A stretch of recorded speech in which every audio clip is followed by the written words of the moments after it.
Ao encontrarmos um grupo de adolescentes, é interessante notar as roupas que usam, como cortam ou deixam de cortar o cabelo, as marcas de sapatos, de tênis, de calçados que usam, as expressões, as formas de falar que utilizam, as músicas que ouvem. Tudo isso fazem em imitação a algum dos seus chamados ídolos, alguém que eles procurem copiar, procurem imitar. Não é por acaso que na nossa sociedade se multiplicaram os famosos desconhecidos chamados de influencers, youtubers e pessoas que nós não sabemos absolutamente nada e que não têm absolutamente nenhuma qualificação para isso, mas que de repente começam a gravar vídeos e falar para as pessoas, principalmente os adolescentes, que são mais afetados por esses meios de comunicação, e começam a dizer como eles devem viver, se portar, o que fazer, o que dizer, enfim, expressar uma série de coisas. O fato é que não só os adolescentes são imitadores. Desde que nascemos, nós imitamos alguém. As primeiras palavras, as primeiras expressões, nós copiamos dos nossos pais. E durante toda a nossa vida, nós vamos imitando profissionais que admiramos, pessoas de nossas relações que nós temos na mais alta conta. O problema não é imitar alguém ou obrigatoriamente ter que ser original. O problema é quem nós imitamos. O discípulo não está acima do seu mestre. Todo aquele, porém, que for bem instruído, será como seu mestre. Lucas 6:40.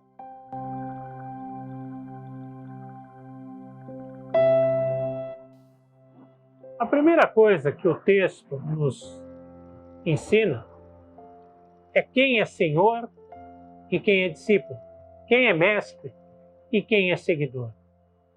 Jesus é o mestre, nós somos seus seguidores. Jesus é o Senhor, nós somos seus discípulos, seus servos. Há muitas pessoas que não conseguem entender essa situação, embora até confessem que Jesus é Senhor, e embora até na sua mente pensem que Jesus é quem deve ser servido. Mas não se comportam assim, não vivem assim, não agem assim. Em primeiro lugar, elas querem que Jesus as sirva. Querem servir a Jesus ou fazem algumas coisas para o Senhor, esperando receber dele determinadas recompensas. Recompensas que até ela mesma estabeleça, que ela mesma deseje e imponha para o Senhor. Olha, Senhor, eu faço isso para você, mas o Senhor tem que fazer isso para mim. Ou até, em termos de comportamento, são pessoas que dizem assim: eu acho que isso é pecado, eu acho que isso não é pecado. Quando não somos nós que temos que achar ou deixar de achar, não somos nós que devemos definir o que é o que não é pecado. Mas é o Senhor. O Senhor não está para fazer as nossas vontades. O Senhor não está para atender os nossos desejos. Nós é que somos seus seguidores. Nós é que temos que aprender com Ele, e não Ele conosco. E ainda mais, existem pessoas até que querem colocar a igreja a seu serviço pessoal. Querem fazer da igreja algo que lhes sirva. E querem, com isso, ocupar, seja por fazer da igreja assim, seja por fazer da sociedade assim, querem ocupar um lugar que não é seu, mas é de Deus. Se eu trago para mim direitos e responsabilidades que pertencem só ao Senhor, eu estou querendo tomar o lugar do Senhor. E um pastor luterano, nascido na Alemanha e morto durante a Segunda Guerra, chamado Dietrich Bonhoeffer, dizia uma frase muito séria, que todo aquele que quer tomar o lugar que é de Cristo é o anticristo. Todo aquele que quer um lugar que pertence a Deus, seja na vida pessoal, seja na igreja, seja no mundo, seja na sociedade, seja onde for, este é o anticristo.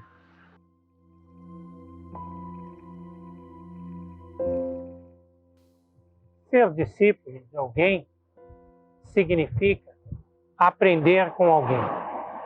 Portanto, se alguém quer ser discípulo de Jesus, precisa aprender com Jesus. Isso significa estudar, se dedicar, ouvir as suas palavras. Só que Jesus não está conosco fisicamente, presencialmente, mas Ele nos deixa a sua palavra. Por isso, para ser discípulo de Jesus, é preciso estudar a sua palavra com afinco, usando a maioria dos recursos ou todos os recursos que estiverem às nossas mãos. Tudo para podermos interpretar as palavras de Jesus, os ensinos, a sua vontade, os seus propósitos, os seus desígnios.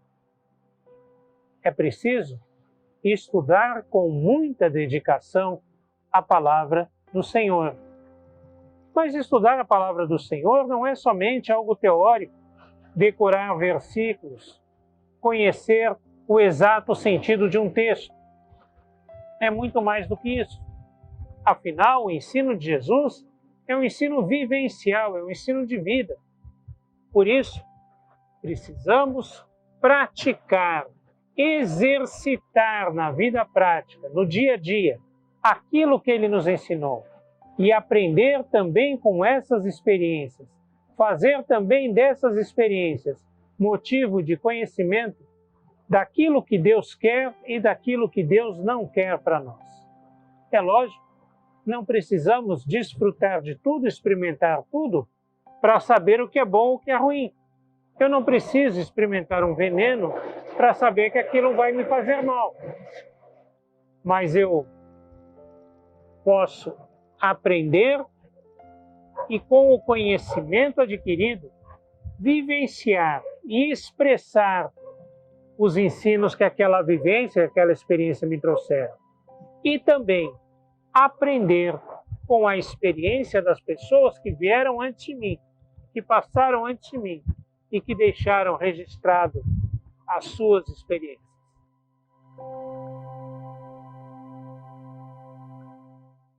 Em nosso mundo, especialmente nos círculos artísticos e mais ainda nos meios humorísticos, nós encontramos pessoas que se especializaram em imitar outras pessoas, sejam outros artistas, sejam políticos, sejam esportistas, pessoas famosas em geral.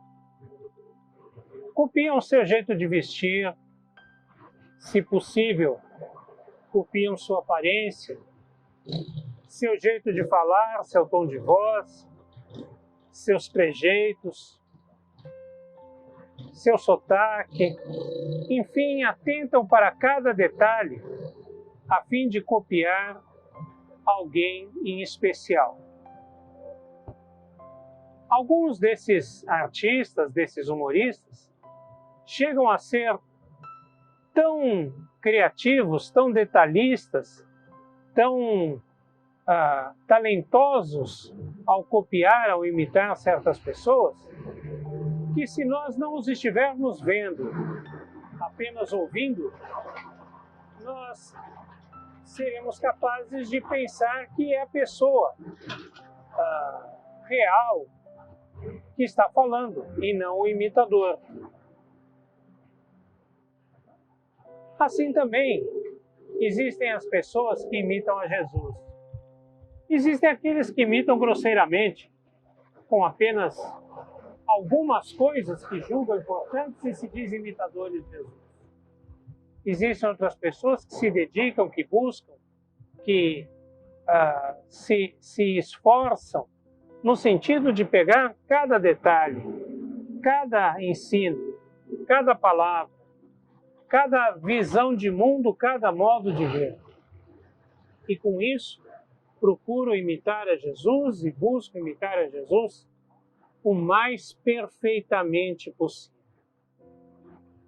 Isso, é bom que se diga, não elimina a nossa individualidade, não elimina os nossos desejos, os nossos gostos, os nossos interesses, mas coloca, isso sim, a nossa individualidade, os nossos desejos, os nossos gostos, dentro do plano maior, do projeto maior, do desígnio de Deus.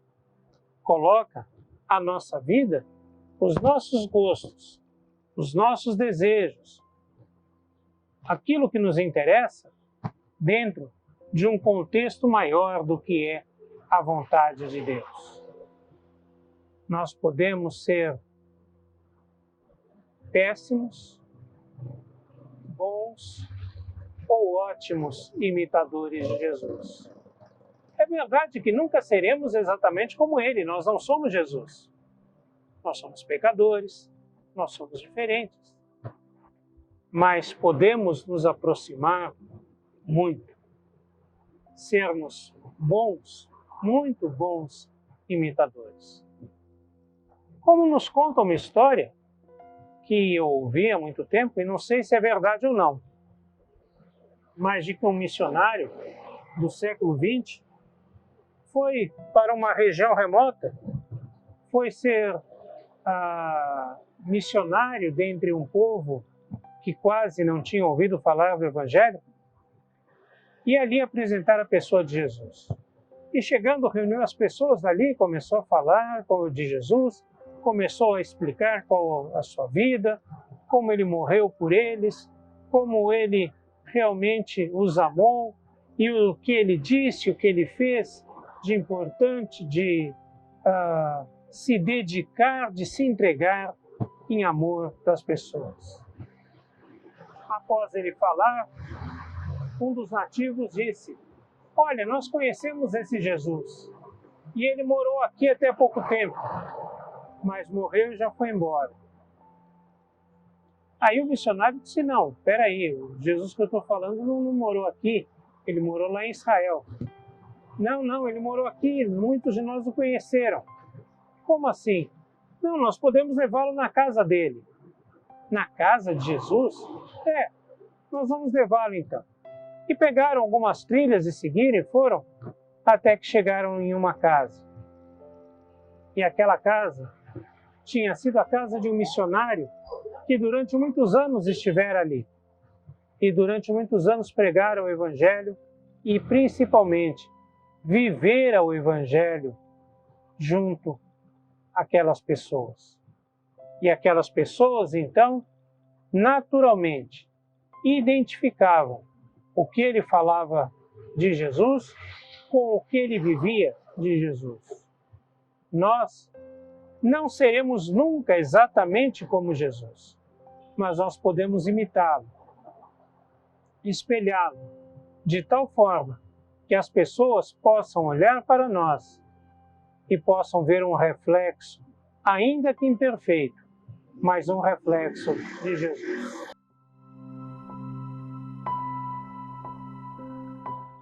Dizia o famoso comunicador da televisão, Chacrinha, que na televisão nada se cria, tudo se copia.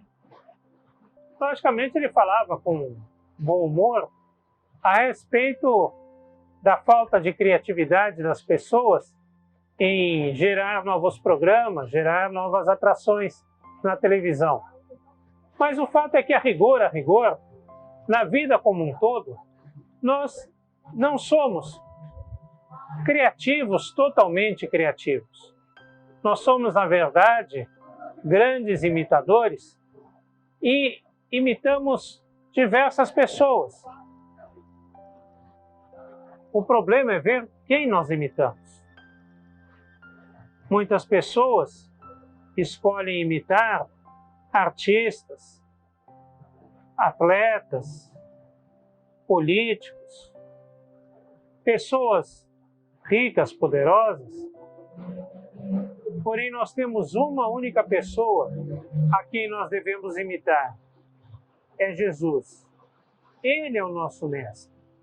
Ele nos ensina realmente como viver adequadamente. Ele nos ensina o que é a vida verdadeira.